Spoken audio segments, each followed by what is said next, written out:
사순절이지만 모든 주일은 부활의 날입니다. 부활의 아침 예배하는 우리들에게 주님께서 은혜와 평강 내려주시기를 바랍니다. 오늘은 열왕기하 7장 1절에서 10절 우리가 침묵하고 있도다 라는 제목으로 말씀 전합니다. 오늘 본문은 북이스라엘 여호람이라는 왕 시대에 엘리사 선지자의 사역을 기록하고 있습니다. 당시 가나안 땅에는 혹독한 기근이 있었고요, 북이스라엘 내부에는 반란이 계속되는 상황이었습니다. 북이스라엘 백성들의 삶은 매우 고단했습니다. 먹고 사는 것도 힘든데 나라마저 어려운 상황이었기 때문이죠. 그뿐만 아니라 국제 정세 또한 매우 불안했습니다. 팔레스틴 북동부에 위치했던 저 아람이라고 하는 세력이 자신들의 힘을 확장해서 여러 차례 북이스라엘을 공격한 것입니다. 그러다 아람의 벤하닷 왕 때에 북이스라엘에 큰 위기가 찾아왔습니다. 아람 군대가 북이스라엘 여호람 왕이 머물고 있는 수도 사마리아 성을 완전히 포위한 겁니다. 기근이 든 때라 가지고 포위된 사마리아 성 안에 있는 사람들, 그들은 극심한 기아에 허덕이게 된 것이죠. 바깥으로 안으로 어떤 것도 오고 갈 수가 없는 상황이었기 때문입니다. 먹을 것이 없었고, 그래서 그들은 급기야 자신의 자녀들을 삶아서 나눠 먹는 일까지 있었습니다. 이 여인이 내게 이르기를 내 아들을 내놓아라. 우리가 오늘 먹고 내일은 내 아들을 먹자 하매. 당시 사마리아 성의 식량난이 얼마나 극심했는지 사람들은 자신들의 아이를 삶아서 나누어 먹었어요. 사람들의 이성이 마비돼 버렸고 광기만 남았습니다. 모성애와 인륜조차 통하지 않는 비참한 세상이 되어버린 것이죠. 이제 북이스라엘이 멸망당하는 것은 시간 문제였습니다. 이런 상황에서도 북이스라엘 여호람 왕은 이 모든 문제의 원인을 자신에게 있다고 생각하지 못하고 그 탓을 엘리사 선지자에게 돌렸습니다. 지금까지는 엘리사가 잘 막아줬는데 그 은혜에 감사하지는 못할 망정 엘리사에게 탓을 돌리고 그를 죽이려고 한 것이죠. 그때 엘리사가 하나님의 말씀을 전했습니다. 오늘 우리가 읽은 1절입니다. 엘리사가 이르되 여호와의 말씀을 들을지어다. 여호와께서 이르시되 내일 이맘때 사마리아 성문에서 고운 밀가루 한 사를 한 세겔로 매매하고 보리 두 수알을 한 세겔로 매매하리라 하셨느니라. 내일 이맘때가 되면 아람 군대가 물러가게 되고 사마리아 성에서 예전처럼 먹을 것들을 매매하는데 싼 가격에 그렇게 사고 팔 때가 온다라고 말하는 것입니다. 도무지 당시 상황으로서는 말이 되지 않는 이야기죠. 옆에 있었던 장관도 엘리사의 예언을 믿지 않고 이런 말을 했습니다. 여호와께서 하늘에 창을 내신들 어찌 이런 일이 있으리요. 사방이 다 막혔고 하나님께서 하늘의 창을 열어도 이런 일은 있지 않을 거다라고 불신했습니다. 그러나 말씀하시는 하나님은 이루시는 하나님이십니다. 그날 오후에 하나님께서는 아람 군대에게 큰 소리를 듣게 하셨어요. 사마리아 성을 포위하고 있는 아람 군대의 귀에 큰 군대 소리가 들렸고 그들의 마음속에 두려움이 엄습해서 도망가게 만들었습니다. 장막도 말도 나귀도 수많은 보석들도 다 그 자리에 두고 그들은 도망가 버리고 말았습니다. 성경에 쓰여 있으니까 믿고 있는 것이지 도무지 믿을 수 없는 이야기가 일어났던 것입니다. 하나님은 이렇게 우리의 상식을 넘어서서 우리를 구원해 주시는 분이십니다. 그런데 문제는 뭐냐 하면 아직 성 안에 있는 사람들은 이 사실을 모른다는 점이에요. 성문을 꼭 닫고 숨어 있기 때문에 문 밖에서 어떤 일이 일어나고 있는지 아직 모르는 겁니다. 그런데 이러한 소식을 성 안에다가 전해준 사람들이 있었습니다. 성 밖에서 살고 있었던 4명의 나병 환자들입니다. 이스라엘 사회에서 나병이라고 하는 것은 하나님의 저주를 받은 그런 사람, 저주를 받은 질병이었죠. 의식법상 공동체에서 격리되어야 했고요. 성에서 쫓겨서 생활하고 심지어 가족들과도 만날 수가 없었습니다. 그래서 그들은 그저 성문 어귀에 앉아서 오고 가는 사람들에게 구걸하면서 하루하루 연명하는 게 그들의 삶이었습니다.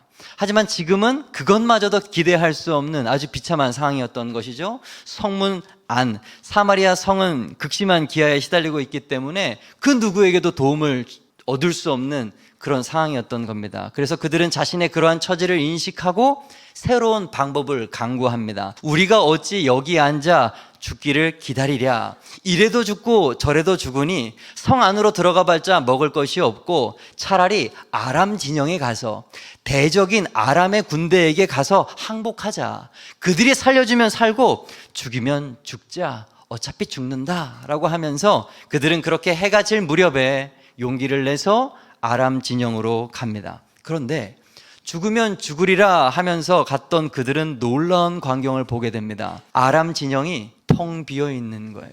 장막도 쳐져 있고 보석도 있고 말과 나귀도 다 있는데 사람은 아무것도 없는 것입니다. 그들은 아람 군대의 장막을 돌아다니면서 먹고 마시고 귀중품들을 다 감추었습니다. 그러다가 마음을 고쳐먹어요. 9절 말씀해 보니까 우리가 이러면 안 되겠다. 이 아름다운 소식을 우리가 침묵하고 있도다. 이제 이 좋은 소식을 어서 성 안에 있는 사마리아 성 안에서 괴로워하고 있는 저들에게 전하자. 나병 환자들은 즉시 사마리아 성 문지기에게 가서 바깥에서 어떠한 일이 일어났는지 아람 군대가 다 떠나갔다는 것을 상세히 보고합니다. 그러나 이스라엘 왕은 믿지 않았습니다. 아람 군대가 파놓은 함정이라고 하면서 의심했어요. 그러자 옆에 있던 신하 한 사람이 제안을 합니다. 왕이시여, 정탐꾼 5명을 보내서 확인을 한번 해보시죠. 그렇게 정탐을 마치고 돌아온 자들이 믿을 수 없는 보고를 합니다. 15절, 아람 사람이 급히 도망하느라고 버린 의복과 병기가 길에 가득하였더라. 나병 환자들이 했던 말이 맞는 거예요. 전날에 엘리사의 예언이 그대로 되었고 사마리아 사람들은 구원을 얻게 된 것입니다. 하지만 딱 한 명, 한 사람은 그 구원을 누리지 못하고 죽었어요. 처음 엘리사 예언을 믿지 않았던 장관, 그는 사람들이 아람 군대가 떠났다는 소식을 들고 쏟아져서 바깥으로 나갈 때 그 백성들에게 밟혀서 그 자리에서 죽임을 당하고 맙니다. 의심했던 불신의 대가였던 것이죠. 여러분, 오늘의 이 이야기가 이 아침 우리들에게 들려주는 메시지는 무엇일까요? 첫째, 구원은 하나님께로부터 온다라고 하는 사실입니다. 여러분, 하루 전만 해도 아람 군대의 승리는 확정적이었습니다. 그런데 하루도 채 지나지 않아서 놀라운 일이 일어났죠. 여러분, 이 싸움을 보십시오. 참으로 신기하고 놀랍지 않습니까? 도대체 아람 군대의 귀에 들렸던 그 큰 소리는 무엇일까요? 그리고 그 큰 소리를 대적이 군대의 소리라고 들었던 것은 도대체 어떤 현상일까요? 인간의 생각으로는 도무지 이해되지 않는 현상이 그 수많은 아람 군대에게 일어났던 것입니다. 하나님께서 하늘에 창을 내신들 이런 일이 있으리요. 어찌 보면 장관의 이 말이 정말 상식적이고 당연한 말이고 반응일 것입니다. 그러나 그 불가능할 것 같은 구원이 그들에게 실제로 일어났습니다. 하나님은 인간의 생각을 초월하셔서 역사한 것입니다. 그렇습니다. 우리 인간의 이 머리로는 하나님의 싸움의 기술을 생각조차 할 수가 없어요. 이는 내 생각이 너희 생각과 다르며 내 길은 너희 길과 다름이니라. 여호와의 말씀이니라. 이는 하늘이 땅보다 높음같이 내 길은 너희 길보다 높으며 내 생각은 너희 생각보다 높음이니라. 아멘. 하나님의 생각은 우리의 생각과 다릅니다. 우리의 생각은 절대로 하나님의 지혜와 하나님의 방법을 따라갈 수도 없고 추측할 수도 없습니다. 하나님은 그만큼 넓고 깊고 광대한 하나님이십니다.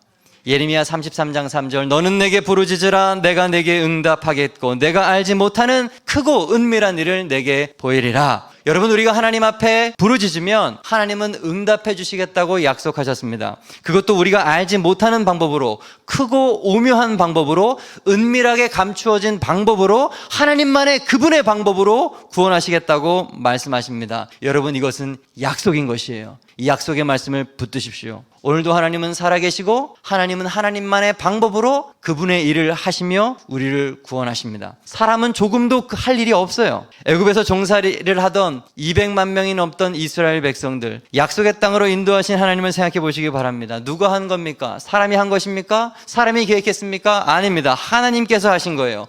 모세, 사람이었던 모세는 할 수 없다, 안 된다라고만 이야기했고 하나님께서 친히 계획하시고 구원하시고 길을 인도하셨어요. 홍해를 가르신 분도 하나님이시요, 반석에서 물을 나오게 하신 분도 하나님이시요, 불기둥과 구름기둥으로 보호하시고 인도하시고 구원하신 것도 하나님이십니다.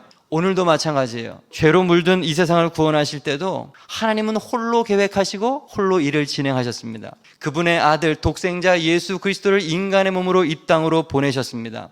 십자가에서 희생의 죽음, 생명의 피를 흘리게 하심으로 하나님의 공의와 사랑을 이루시고 온 인류를 구원하셨습니다. 사람은 이 놀라운 하나님의 구원 계획을 보고도 믿을 수가 없습니다. 하나님의 구원의 계획은 우리의 이 작은 머리로 도무지 이해할 수가 없어요. 그렇습니다. 구원을 얻는 데 있어서 우리가 해야 할 것은 아무것도 없습니다. 구원을 위해서 우리가 할 수 있는 것도 아무것도 없습니다. 구원을 위해 하나님께서 우리에게 요구하시는 것도 아무것도 없습니다. 다만 우리가 할 수 있고 해야 하는 것은 하나님의 방법을 그저 믿는 것뿐이에요. 예수 그리스도를 믿는 일뿐입니다. 요한복음 1장 12절 영접하는 자 곧 그 이름을 믿는 자들에게는 하나님의 자녀가 되는 권세를 주셨으니 아멘. 우리는 하나님의 자녀입니다. 하나님은 우리의 아버지가 되시고 자녀에게 필요한 모든 것을 알아서 계획하시고 알아서 주시고 알아서 채우시고 인도하시는 분이세요. 구원하시는 하나님을 믿으시기 바랍니다. 어떤 어려운 상황에 처하고 계십니까? 사람이 해결할 수 없는 일입니까? 그렇다면 하나님을 믿으십시오. 구원은 하나님께 있습니다. 예레미야 3장 23절 작은 산들과 큰 산 위에서 떠드는 것은 참으로 헛된 일이라 이스라엘의 구원은 진실로 우리 하나님 여호와께 있나이다. 아멘. 작은 산과 큰 산에 세운 여기저기 세워져 있는 우상 제단에서 아무리 빌어보고 떠들어봤자 안 된다는 거예요. 우리 인간들의 힘으로는, 내 힘으로는 구원을 얻을 수가 없다는 말입니다. 구원은 진실로 우리 하나님 여호와 한 분밖에 없음을 믿으십시오. 두 번째로 사마리아 성 안에 있는 사람들에 대해서 좀 이야기를 나누고 싶습니다. 아람 군대에게 포위를 당했던 사마리아 성, 그 성 안에 있었던 백성들은 아람 군대가 성 안으로 들어올까 두려워하며 성문을 굳게 잠그고 벌벌 떨고 있었습니다. 엘리야 선지자가 내일 이맘때의 모든 상황이 정상으로 돌아올 것이다 말을 듣고도 믿지 못했어요.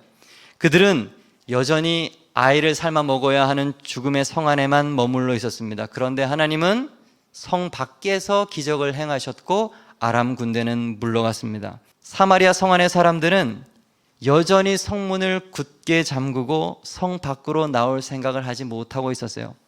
굳게 닫힌 성문, 높은 성벽, 그 안에서 여전히 두려워하며 벌벌 떨고 어찌할 바를 알지 못했습니다. 여러분, 얼마나 안타까운 상황입니까? 자유가 주어졌는데, 하나님께서 이미 구원하셨는데, 모든 대적들을 몰아내 주셨는데 그들은 여전히 자기의 성 안에 갇혀서 두려워 떨고 있습니다. 그렇습니다. 하나님의 말씀을 듣지 않고 자기 성에 갇힌 자는 구원을 얻을 길이 없습니다. 엘리사가 아무리 하나님의 말씀을 전해도 듣지 않으면 구원을 얻을 수가 없어요. 하나님께서 친히 싸우셔서 우리에게 승리를 주셨음에도 불구하고 그것을 믿지 않으면 우리는 자유를 누릴 수가 없습니다. 여러분, 이 일은 오늘 우리들에게도 일어나고 있는 일이에요. 사마리아 성의 백성들은 주임을 알지 못하고 죽어가는 세상 사람들, 죄인들을 상징하는 것입니다. 오늘날 많은 사람들이 자신만의 성을 쌓고 하나님의 구원을 믿지 못하고 여전히 두려움 속에 살아가고 있습니다. 자신의 지식의 성벽, 경험의 성벽, 과학과 이성의 성벽, 온갖 욕망의 세상의 성벽들을 쌓아가면서 그 안에 숨어 있으면서 두려워 떨고 있고 하나님을 거절하고 있습니다. 그리고는 여전히 죄와 사망 속에서 자유를 누리지 못하고 있는 것이죠. 여러분, 하나님은 이미 온 세상을 위하여서 구원의 길을 열어 놓으셨습니다. 요한복음 3장 16절 다 함께 시작. 하나님이 세상을 이처럼 사랑하사 독생자를 주셨으니 이는 그를 믿는 자마다 멸망하지 않고 영생을 얻게 하려 하심이라. 아멘. 여러분, 이것을 믿으면 구원을 얻고 믿지 않으면 구원을 얻을 수가 없는 겁니다. 더 큰 문제는 뭐냐 하면 교회를 다니는 사람들 중에도 성도라 그리스도인이라가 이름하는 그 사람들 중에도 자기 성을 높이 쌓는 사람들이 있다는 거예요. 아무리 설교를 해도 아무리 하나님의 능력을 말해도 안 믿어요. 자신의 생각과 고집을 끝까지 관철합니다. 교회를 다니는데 하나님을 안 믿어요. 하나님의 능력을 안 믿어요. 말씀을 안 믿어요. 자기를 부인하고 십자가 지면 산다는 말씀을 안 믿고 자기 힘으로 살려고 합니다. 십자가지라는 말을 믿지 못합니다. 끝까지 고집 부리고 사마리아 성에 남아서 괴로워하면서 고통스러워합니다. 다시 한번 말씀드리지만 하나님의 말씀을 듣지 않고 성 안에 갇힌 자는 절대로 구원을 얻을 수가 없습니다. 여러분의 사마리아 성에서 나오십시오. 신앙의 벽을 허물고 자유를 누리십시오. 이미 여러분들에게 이루어주신 그 승리를 맛보십시오. 무슨 성벽이 여러분들에게 있습니까? 빨리 그 성벽을 발견하시고 성벽을 허물고 나가십시오. 그리고 주님이 주시는 승리를 맛보는 새생명 베다니의 모든 성도 될 수 있기를 축복합니다. 마지막으로 드리고 싶은 말씀이 있습니다. 구원을 먼저 경험한 사람, 그는 전해야 합니다. 하나님께서 아람 군대를 몰아내셨다는 것을 몰랐던 이 사마리아 성 사람들, 그들에게 구원의 소식을 전했던 것은 4명의 나병 환자라고 했습니다. 그들은 원래 사마리아 성으로부터 버림받았던 사람이었죠. 사람 취급받지 못했던 그들, 그런데 그들이 먼저 구원의 소식을 알았습니다. 참 이상하죠? 늘 구원은 그런 거예요. 삶에서 절망을 경험한 사람들, 소외되고 버려지고 문제투성이고 아무런 소망이 없는 사람들, 그런 인생들에게 구원은 가까운 거예요. 왜냐하면 그들에게는 간절함이 있기 때문에 그렇습니다. 의지할 데가 없기 때문에 그래요. 오늘 3절과 4절 말씀, 우리가 어찌하여 여기 앉아 죽기를 기다리랴. 죽기 아니면 까무러치기다 하면서 가는 거예요. 그들은 어차피 죽을 거니까. 교회에서 예수 믿으면 산다는데 속는 셈 치고 한번 가보자, 그런 사람이 예수 믿고 구원 얻는 겁니다. 요즘 사람들이 왜 구원을 못 믿을까요? 믿는 구석이 있는 것이죠. 의지할 것이 있는 것이죠. 아직 간절함이 덜한 것이죠. 가진 것이 너무나 많기 때문입니다. 이 4명의 나병 환자는 먼저 예수 그리스도를 믿은 성도들을 상징하는 것입니다. 처음에 그들이 텅 빈 진영을 발견했을 때 얼마나 좋았을까요? 그죠? 여러분, 그 기쁨, 그 즐거움, 그것이 바로 구원을 얻은 사람이 누리는 첫 감격이에요. 하나님께서 주신 승리, 구원의 기쁨을 맛보는 사람은요, 그 행복을 주체할 수가 없습니다. 이리저리 뛰어다니며 그 은혜 얻기를 사모하는 거예요. 여기서 먹고 저기서 마시면서 보물들을 막 취하는 것입니다. 하늘에 신령한 것들을 막 취하는 거예요. 이런 구원이 우리에게 있다니 막 채우는 것입니다. 그렇습니다. 예수님을 믿으면 먼저는 내 안에 기쁨이 채워집니다.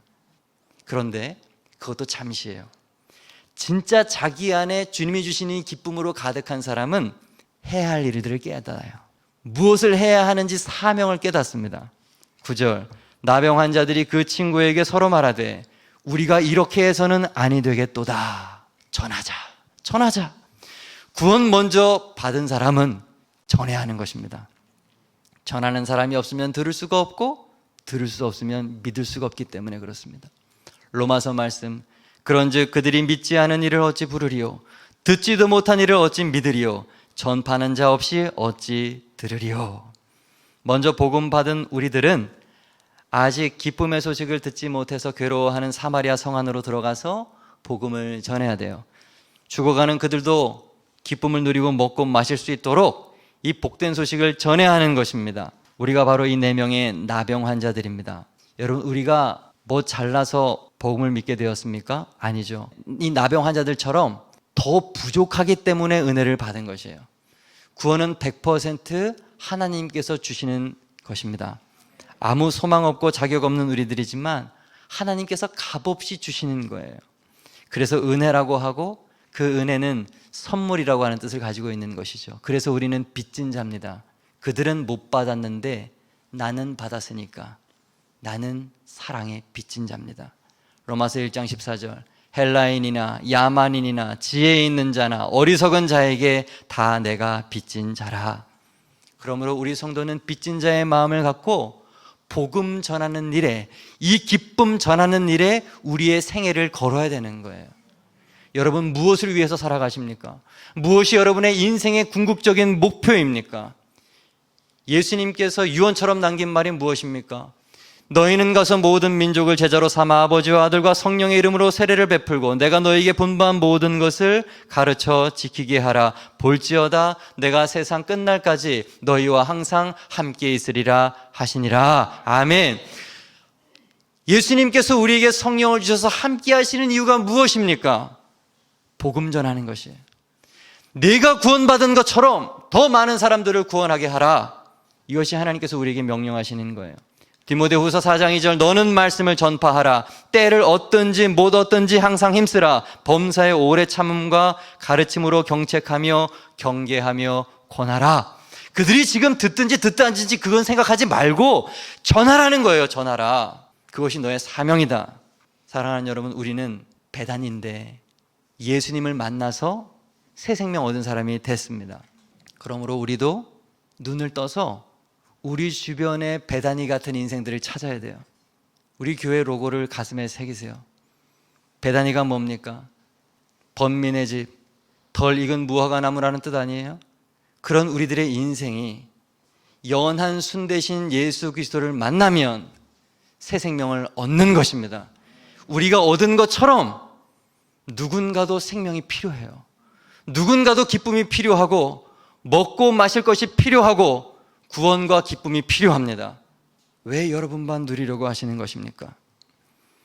이번 한 주, 아니 우리의 평생 동안 구원자 되시는 예수님 믿고 기쁨으로 전하는 우리 모두가 되기를 간절히 바랍니다. 말씀 정리하겠습니다. 우리가 침묵하고 있도다. 첫째, 구원은 하나님으로부터 옵니다.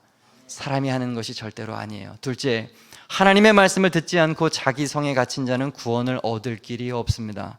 어떤 성 안에 갇혀 계시는지요? 인본적인 모든 성을 허무시고 예수 그리스도를 붙드십시오. 마지막으로 세 번째, 구원을 먼저 경험한 자는 전해야 합니다. 전하는 게 우리의 사명이에요. 기도하겠습니다.